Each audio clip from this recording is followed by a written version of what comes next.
Okay, this is Dave from Iron Blackbird Cycles. We're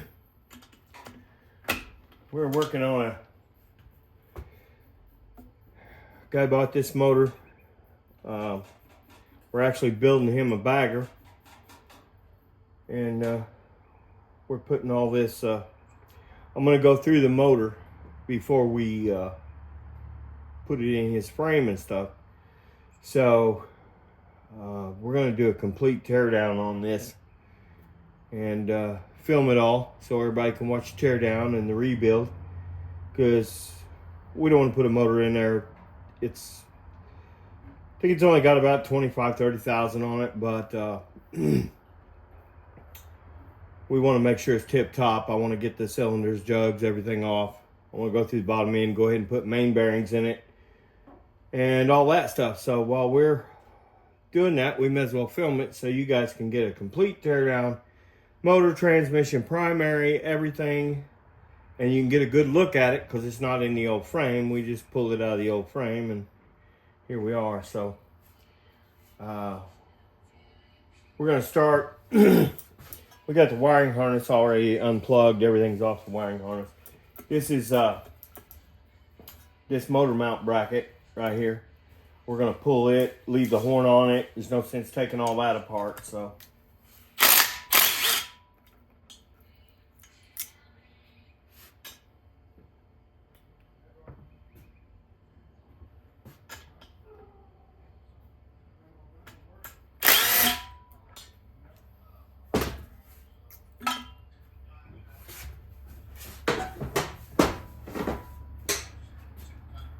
now that that's out of the way, I'm going to go ahead and get to the back manifold bolts. We'll bring you in so you can see that. We'll get those loosened up, and then when we get around to the other side, we'll go ahead and take the front manifold bolts out. The back manifold bolts, the flanges for the manifold bracket are slotted, so you only need to loosen them up. I like to get about an 1/8 inch between the bolt and the bracket, so when we take the front bolts out, we can just pull the manifold straight out. Okay, so you can see that bolt in there. This right here is a special wrench that you can buy from Lang, and it has a I can get it over here, ball head on it, so that you can slide it in here.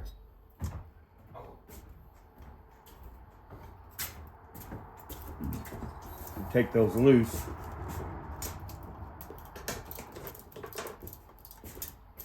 Trust me, if you're working on this inside the frame, this is something definitely you need, because especially with fuel injection on top of that. So this was a carbureted bike, but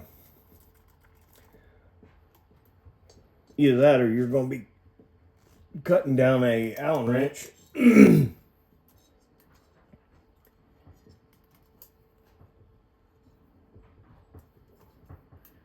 Which I may have to go find my special cut down Allen wrench for that one. So we got Ryan here helping today, and Balls. Little Balls. What do you think about that new guy working for Elon? His name's Big Balls. Who's that? Guy working for Doge. Elon Musk, main man. Huh. I'll take him out and see who's got the bigger ones. I thought the funny thing was the news had to keep the news has to get on there and say Big Balls working for Doge. Oh, they said about 20 times, I think. I think they enjoyed it. Well, the other day they said 22 of them were talking shit. Yeah. Saying that. I was like, are you kidding me? So this one was a little tight to get that special wrench in. So I have a Allen wrench that we cut down that we keep in the drawer.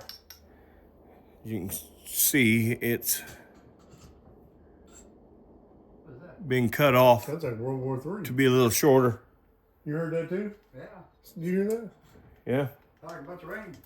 Rain? It sounded like rifles going off. Semi-automatics. Well, we're out in the country. All the neighbors got guns. Got mine. I thought I was in South Chicago. I got 2 cops. One lives on this side of me. One lives straight across the street from me. So Well, I thought it was South Chicago. They're not. They're local yokels from next couple of towns away. Ain't a gun range out here, is there? No. We were thinking about putting in a gun range right down there in that. If you look down the woods, see that valley down there? Mm-hmm. I was thinking about putting in one down there because we'd have a 30-foot berm all the way around. Remember that in Marion? That lady shot that rifle and it ricocheted over the berm and hit some guy down in the construction company about 900 yards down there. They say that, but I don't know. I don't know how to jump that berm. So we've got these loose, and that's all they have to be on the back side. When we take the front bolts out, then the flanges will just slide out that way. Okay, we're going to take these front bolts out and go ahead and pull this manifold out of the way.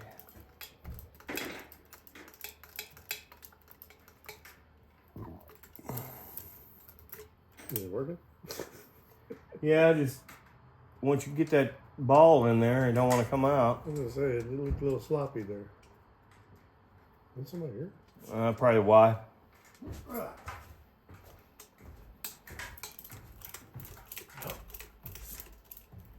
Who is it? Nobody. Hey, could have swore I heard a door. I need two.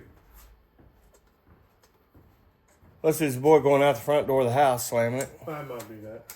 Nope, nobody there either. Okay, so we got two manifold bolts out.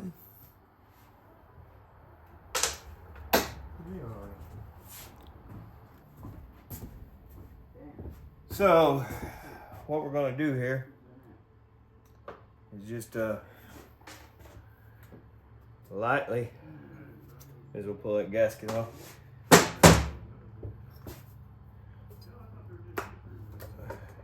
Pretty much just got to break the rubber where the rubber's hung on it from being tightened up against it for a while, and wiggle this, and those flanges, which are slotted, they'll go right in there. And what I'll usually do with these is I'll go ahead and put these bolts back in the heads so that we don't lose them.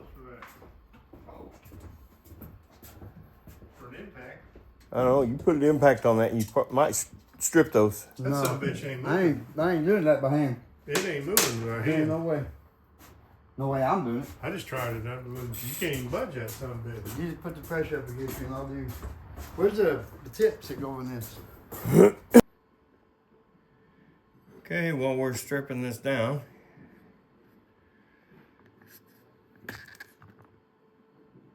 might as well go ahead and pull this starter.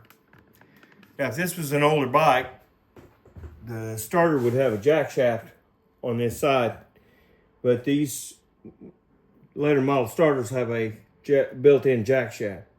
So you can just pretty much pull these two bolts and just wiggle that starter out without having to take the primary off. We'll be taking the primary off, but for now, we're just getting that starter out of the way so we can get the rest of this stuff start to pull. So all we gotta do is pull these two bolts right here.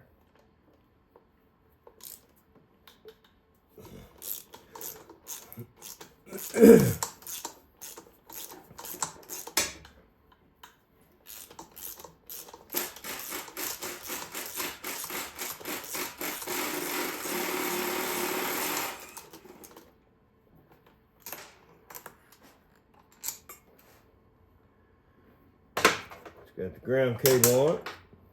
Oh, if you're ever wondering where your frame ground goes, right there.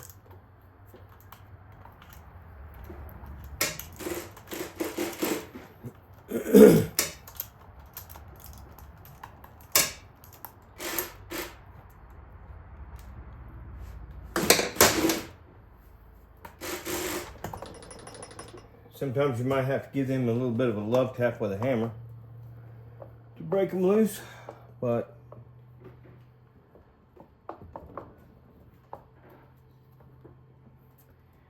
of course somebody's put an aftermarket cover on this that we've taken off, and it's right in the way of pulling that starter out.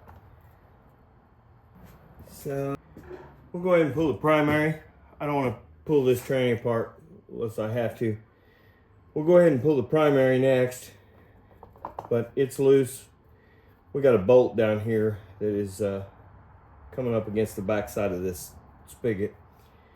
Normally those aren't extended like this to put a cover on them, so but we'll pull the primary, get that out of the way, then we can just lift the starter out of the way and set it over here to the side.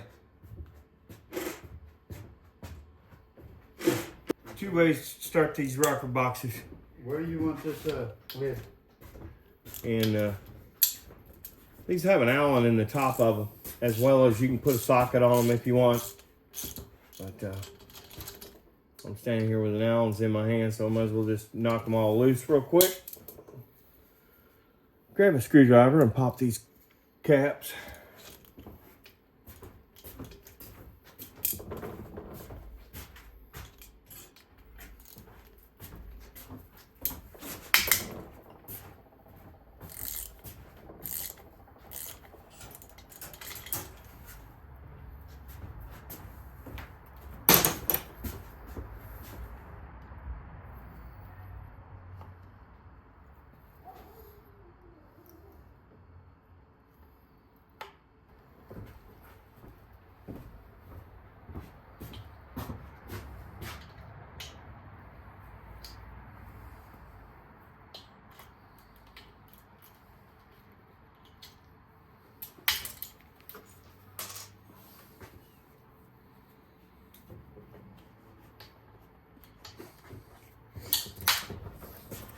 Oh, you can hear that gasket popping in there.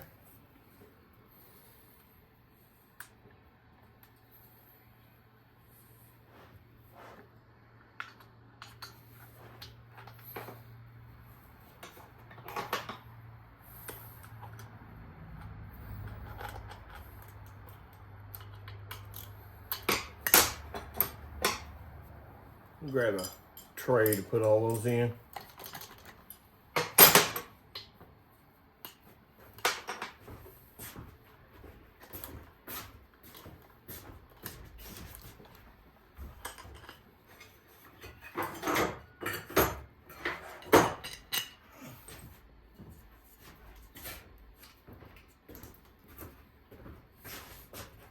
I'm gonna let Ryan finish up here getting the rocker box bolts out. Tray. How's it looking there? Oh, that motor's nice. That motor's good. This is there ain't nothing wrong with it. Sometimes they'll be all brown from being hot. This motor's never been doesn't hot. Look like it's run much. Yeah. How many miles are on this thing? I don't know. Wasn't many. I don't mean, think it 30 max probably. It don't look like that. And it's clean as a whistle in there. Yeah. That looks as clean as when we did the top end on my other one. Yeah. On the Evo. What do you need?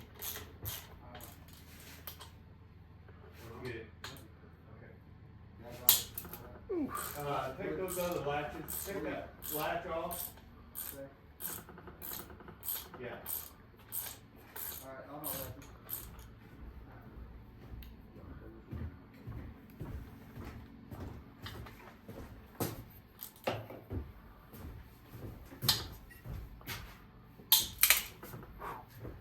I know. I don't think those have ever been broke.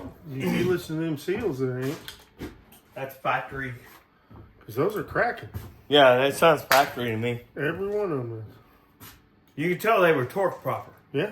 They're on their right. Because when you hear that snap, you know they were torqued right.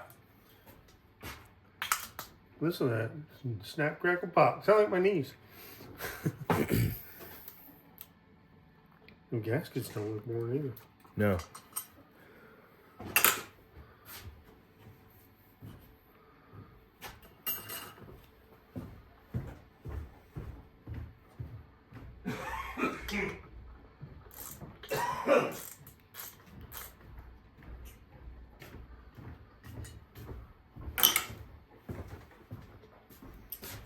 That RevTech I got. Yeah.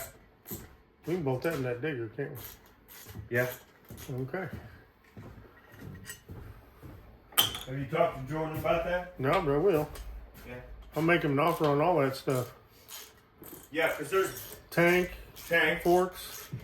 No. Yeah, there's a set of forks there. Yeah, the lower legs. Yeah. Yeah. There's that. There's Rear fender. Yep, rear fender and tank. I think that's it. Yeah, I think so. Probably be easier for me to find a transmission and primary for that. Yeah. Just set it on the floor. Here we go down there.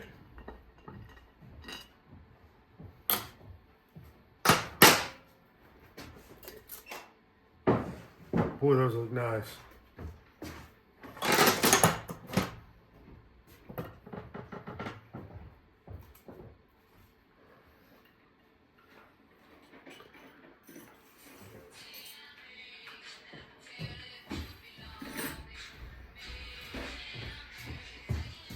Yeah, ain't no sense in painting this bottom of this tour pack.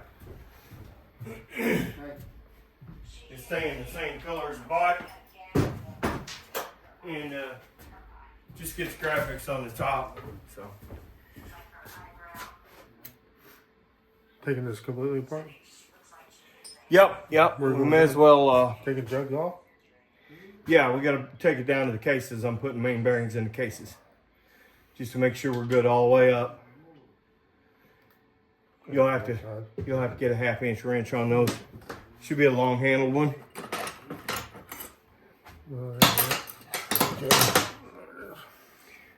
Now, what we're going to do is we're just cracking these just about a quarter of a turn on each one, on these top ones.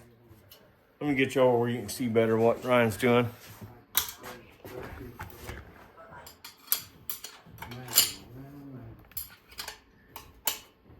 If you don't loosen these a little bit all the way around, the spring pressure is going to can put too much pressure on this plate and crack this plate.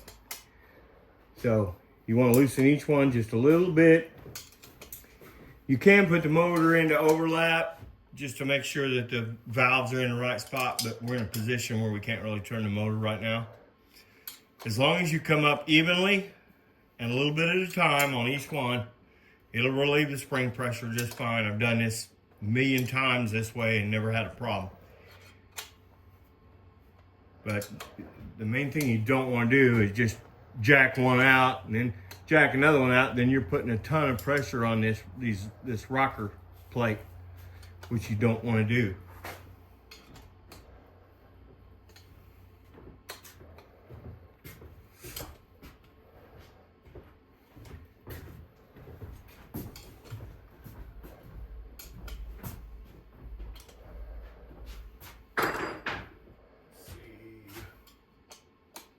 We need a, I think, are those 12 What's that? on the breather? I believe so. Over. Those look small. Smaller than that. Yeah.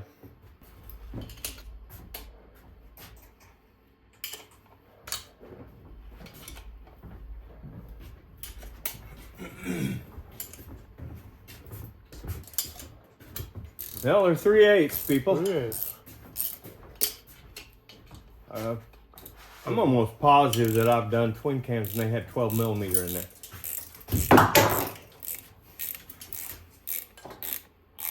Of course, it might have been some of those fueling boxes.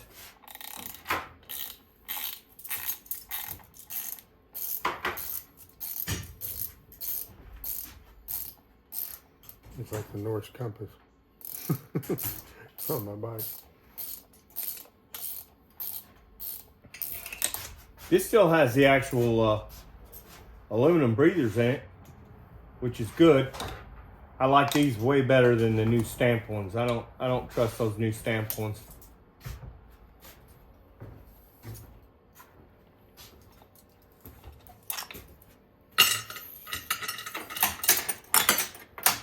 This is your head breather right here.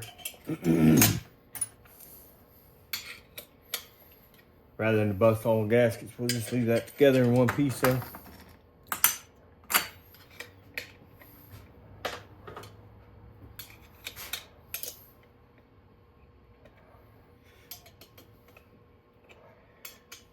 That impact over there, they're loose enough now. You can just put a 1/2 inch on it and zip them out.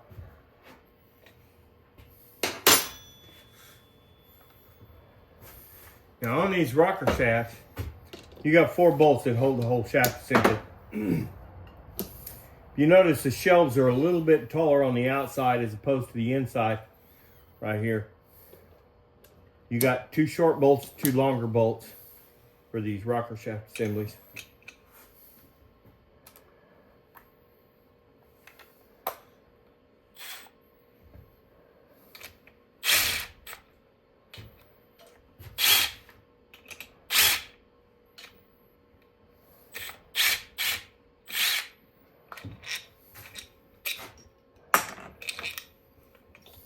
And the whole shaft assembly will slide off. No need to take the rocker shafts out. I will test these for tolerances.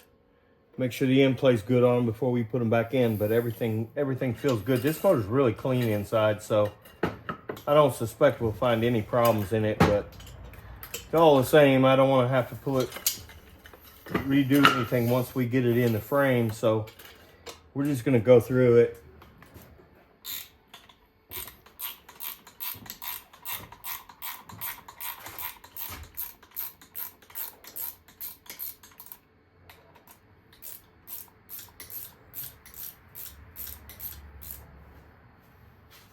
Go ahead and pull all these. We'll get the rocker shaft out of the way. That way they can get a better look at the breather.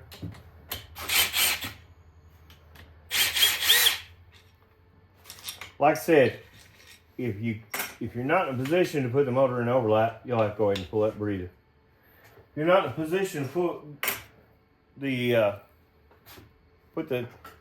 each cylinder into overlap, just gently on these.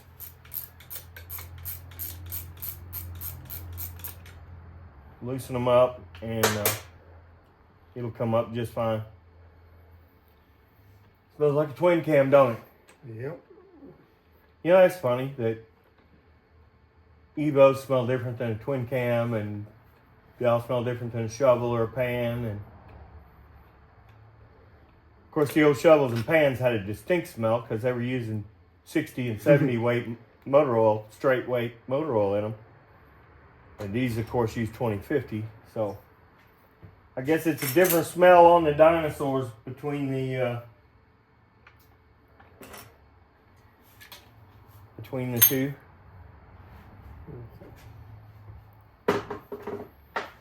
Okay, so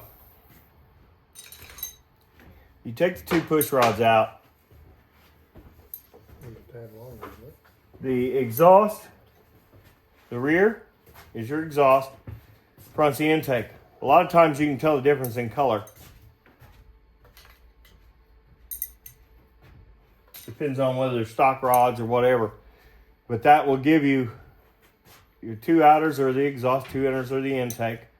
And the exhaust are just a little bit longer because of that angle. And it does make a difference, trust me. I know we're dealing with hydraulic lifters, but they still make a difference. Now we'll go ahead and start on this one while I got the camera on this side. You can use that Allen. There it is. That's right there? Yep. And just cross pattern. Mm-hmm. Loosen those a little bit on each one first. These are all the, let me move this over here. These are the bottom of the rocker box. You can find 6 of these in here. When you pull the rocker box off, you may want to just set these back in the holes. Set the rocker box down. That way, because I think the 2 back ones may be a different size. They may all be the same size. We'll know once we take it out. But I think the 2 back ones may be a different size. There's a taller shelf back there. Put that on your drill, zap them out. You might want to go ahead and loosen those first.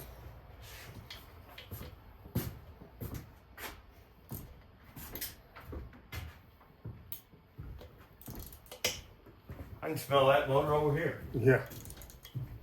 At least it don't smell burnt like some of them. No, she doesn't smell bad. She don't look bad either. Well, that's a good thing. What year is this bike? I think it was an '08. I think it came out of an '08. Not for sure. The cam textures have been upgraded. If you pull one of these apart and it's all gold inside, that's a good sign that the motor's been real hot. This one's as clean as a whistle inside, so it's not been hot. That's a good thing. A lot of times, if I pull them apart and they're all gold inside where they've been warm, I tend to find out when I take the heads to have the heads done, sometimes they have to be decked because the heads will be just a little bit warped. But my buddy's got a real good machine shop where I take the heads to. He does all my heads for me.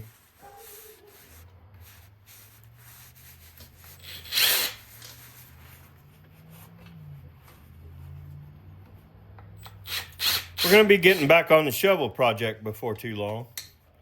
I got to take a couple parts out of the machine shop and put them in the lathe and make a couple of spacers for the shovel because we're using a newer style front end on the shovel and a different style wheel that front end's not made for. So we got to space the rotor out. And it's a newer style wheel, so it's the spacers that you can buy online, the center hole will not be big enough to go around flange on the wheel. So, is there a dead blow over there? Get the little ones. Oh.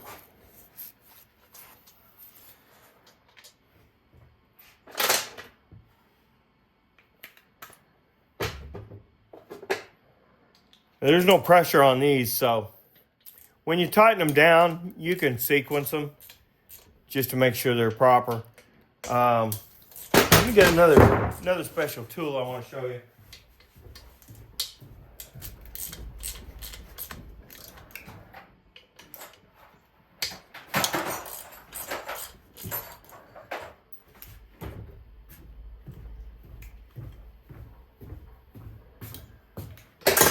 These right here are guide pins. You can buy these off Amazon, anywhere. When you're putting these back on, they could be shifted a little bit. But if you use these guide pins in the small 7/16 holes, you tighten those down and these two holes right here, you tighten those down and that'll center this rocker box up. So when you put these bolts back in, everything's centered. Because I have seen these be off just enough that the push rod will hit the edge of this and grind on the push rod and make all kinds of racket.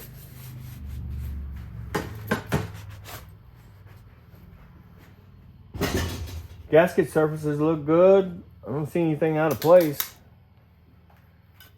I can tell you though, those head bolts have seen some weather. Those are going to be tough. So what we're going to need is grab the rack of 12 points because we've got to have a 12 point for this. Probably a decent extension.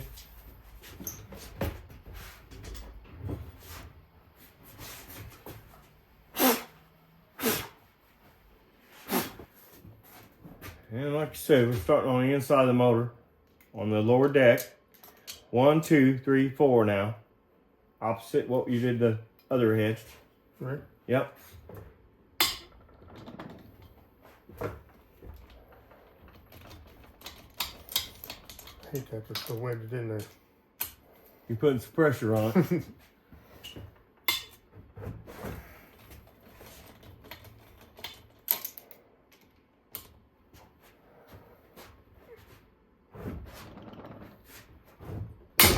Somebody's break loose and you'll pop me right. I was just right in the thinking jaw. that. I was like, that comes loose, your teeth are gone.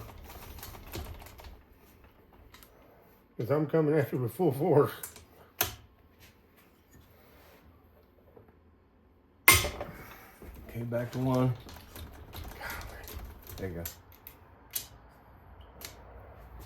right? Yep. That's a good quarter on that.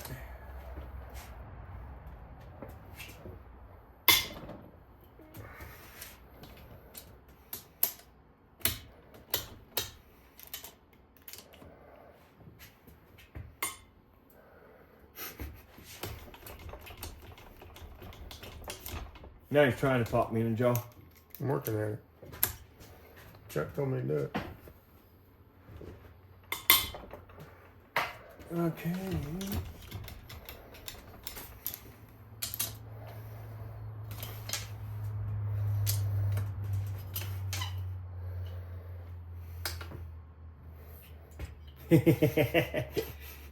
I need that.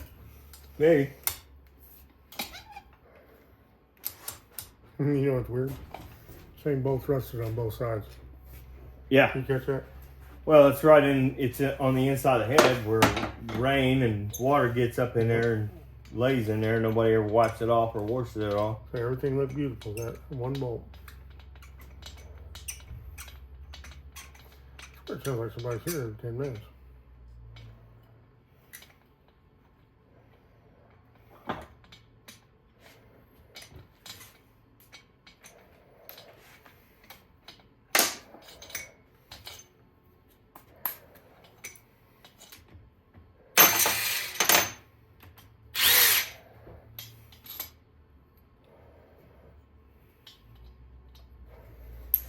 Yeah, we give this a little tap.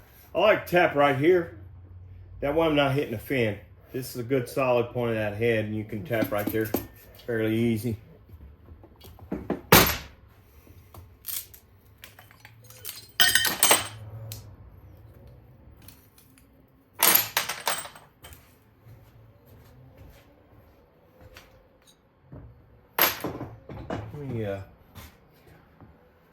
Want my hands, I'm gonna move this camera. I'm gonna show you inside these cylinders. This is a low mileage motor. I don't know how many miles we're on it, but it's low mileage.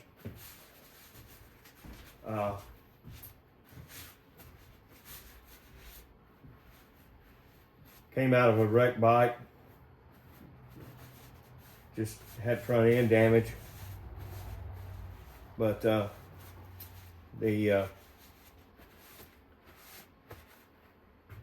what we're going to do is we're going to look down inside these cylinders real quick. So as you can tell, these cylinders still have crosshatch in them. So they're not wore at all. We will mic these just to be on the safe side, check them right around, but still having crosshatch in them doesn't worry me about this motor in the least. A little bit of carbon. Go ahead and shine it down on that piston. A little bit of carbon on the piston, not a whole lot. This has to be a pretty low mileage engine, so same cylinders, no marks in them, just crosshatch. A little bit of carbon on that front one. This all coming apart, being cleaned up, and we might just run home through them just for a little bit, put new rings in. So hold on, we'll be pulling the cylinders off. Okay, so we're gonna lightly tap this cylinder around a little bit just to make sure it's loose. And we're gonna slide it right straight up and off that piston. Just like so. And as you can tell, there's no marks in that cylinder. I'm really pleased with this motor.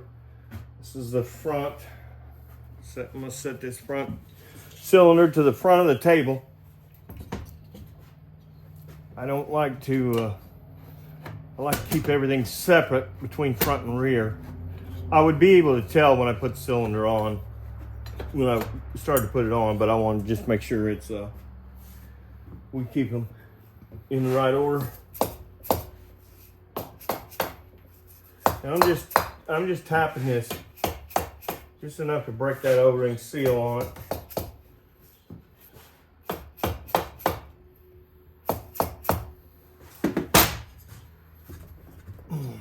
Still got to come some.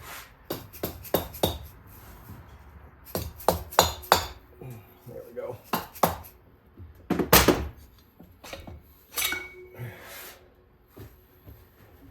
Now, Normally I would wait. I'd put something down in here, but there's really no need in doing that right at the moment because we're splitting the cases, putting new main bearings in. Like I said, I'm building this for a guy and we want it to be tip top. So we're not too worried about a little bit of debris falling down here because the cases are going to be washed and everything when we put the bearings in. Not a lot of wear on the skirt at all. That's minimal right there. So we'll probably reuse these pistons rather than put a new set in. Now, if he wants to go to a 10-to-1 compression, we might put some Wiscos back in this and bump the compression up a little bit. But that's the top end tear down. And tomorrow we'll probably film getting the lifter blocks off, getting the cam cover off, getting the cam chest taken apart. If this is, this should have the updated cam chest in it with the hydraulic tensioners. I don't know that it will. I have to check the year on this motor, which I'll do by looking at the VIN. But that gets us for today. Can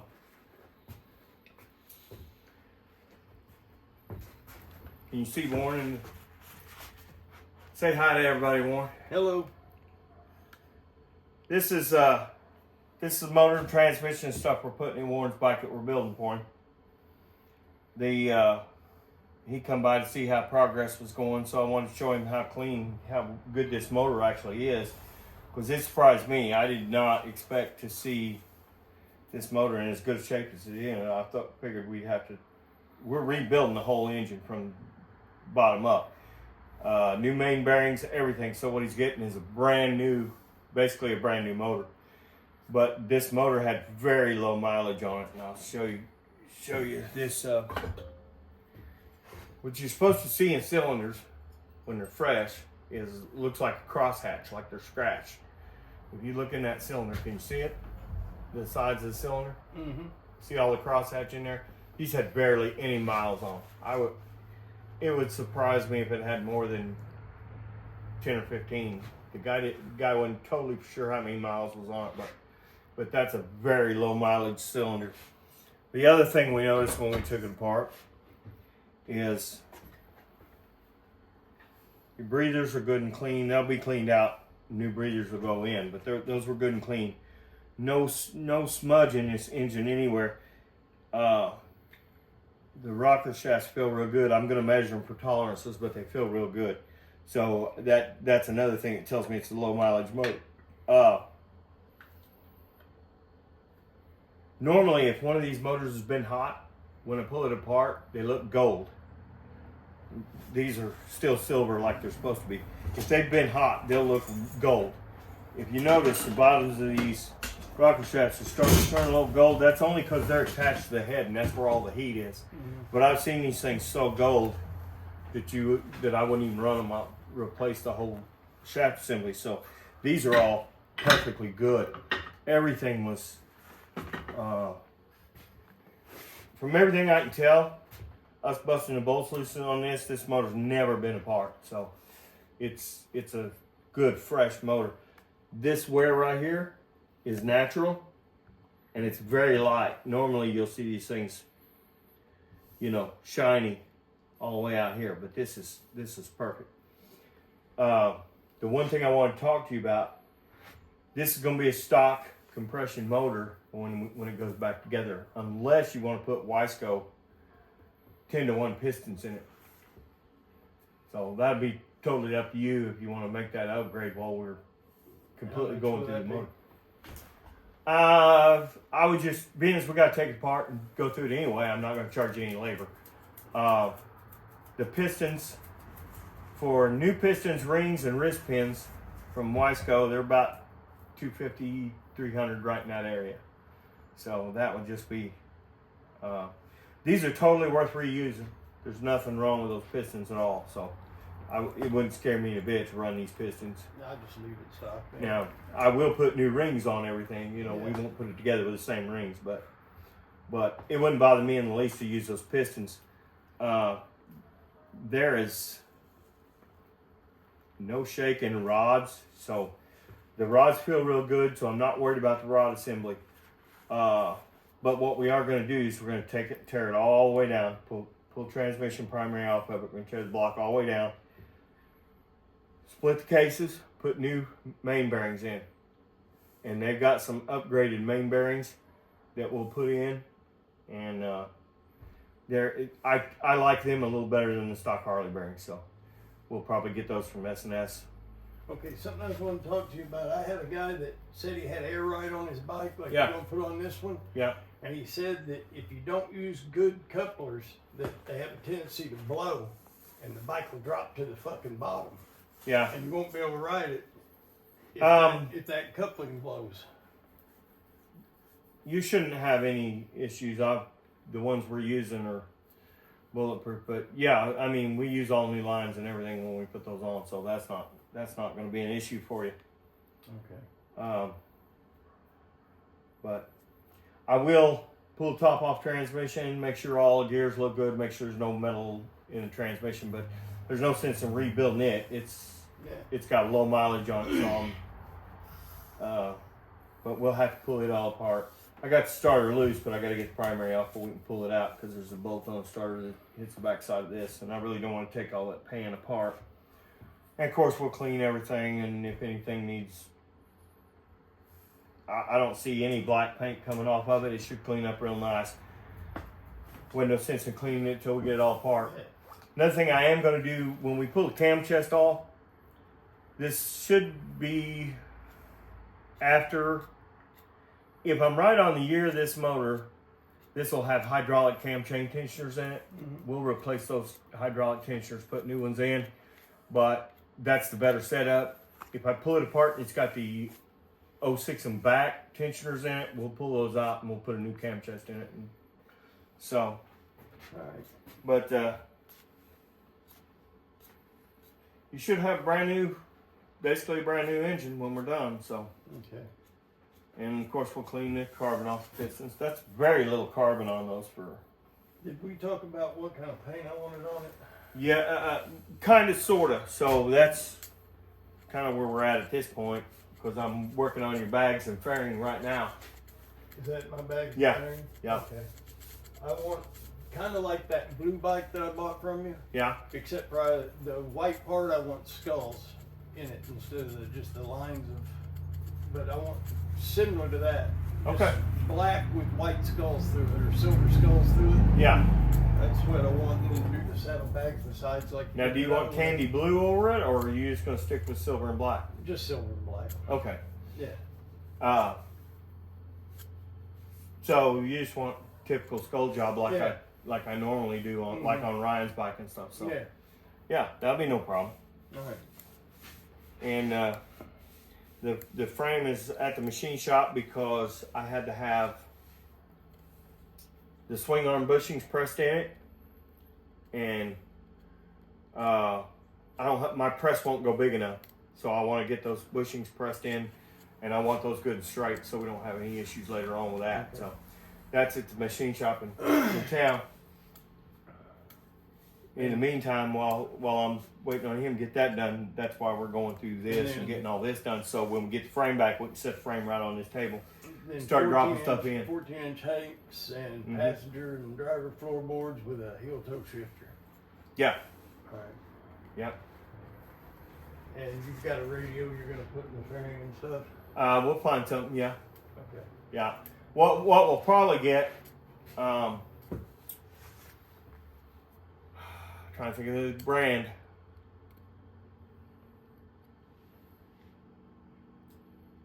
There's a particular brand. They put them in the luxury cars, and it'll have AM, FM, and it'll have Bluetooth, so you can just Bluetooth your phone straight to it. And they're about 200, 250 watts, which will be plenty. I'm only running 200 watts in my front fairing, and it's plenty loud. So, Okay. the only thing we really haven't discussed yet, which will be exhaust, and I want to get the frame back and make sure that right tabs are on there for if you're gonna run. Are you gonna run duals out the back, Yeah, or are you gonna run like a Duals out the back. okay? So, but yeah, I wanted to get a look inside this motor, and everything's checking out really good. I'm really. Do you have any kind of timeline on how long the build's going to take? Yeah, I think it'll be about a month. About a month, so the first of May, close to the first Yeah, of May. somewhere right in there. Because I'm getting ready to sell my Sportster. Yeah. Matter of fact, I'm supposed to go meet the guy now to go sell it. And I don't want to be without a bike this summer. Yeah. When he gets riding with her, I'm going to be riding because I rode all winter Yeah. on that Sportster, except for the windy days because that Sportster's hell in the wind. Yeah. Some bitch will throw you all over the road. I was surprised you bought a Sportster. You bought a couple bikes from me, and they've always been big twins. So Yeah. I sold the one. I just wanted something to ride to get until I got this Yeah. one built. So Yeah. I got that Sportster for $2,300. So yeah. and it's only got How much are you selling it for? $2,500. Ryan may want that because we custom built that last Sportster for him, and he just sold it for $6,000. Oh yeah. But if you're only looking for 25 on that, let me call Ryan on that tonight. Unless you got it promised to somebody. He's just coming to look at it, but yeah, I've got the title to it and everything in the car. Yeah. Yeah, if he wants it, just See, and if we do that, then Ryan can pick it up from you when we get your bike finished, so you're not without a bike. Period. Okay. You know what I'm saying? He Yeah. can give you some money down on it, and have you haul it, and you still be able to have a bike till we get yours put together. Well, give him my number and tell him to give me a call. Yeah, I will. Set I something will. up. I'll call him tonight. He was just here a few minutes ago, but he had to go home.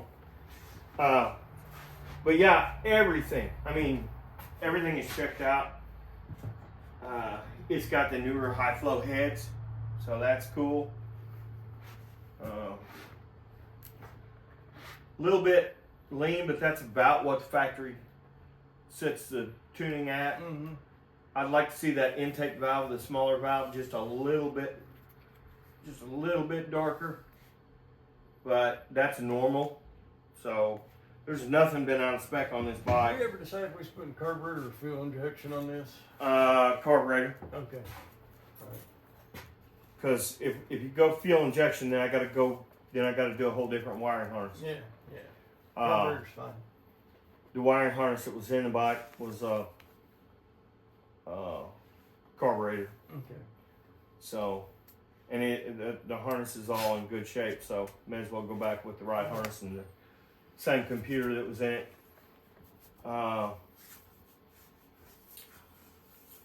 If you really want to make it run, we can always put a Thundermax in it. Take the stock ECM out and put a Thundermax in it.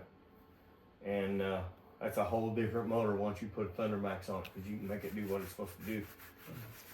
But that can be done at any time. Okay. You can get it, ride it, and say, let's bump it up a little bit. Let's make it run. I can always call Thundermax and get one over here in a day or two, and we can put it all together. All right. Anyway, this is Dave from Iron Blackbird Cycles.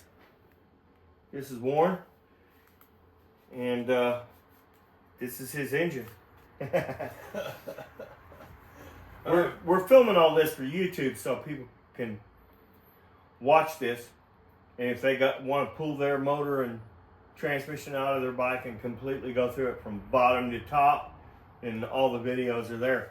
Not to mention, you'll be able to watch it after it's all done. You'll be able to watch the episodes and say, wow, that motor really was in good shape, and those guys really made sure all the bearings and tolerances were right. So All right. Well, I got the old lady in the car. Yeah. I got to take off. Okay, man. I'll talk to you soon.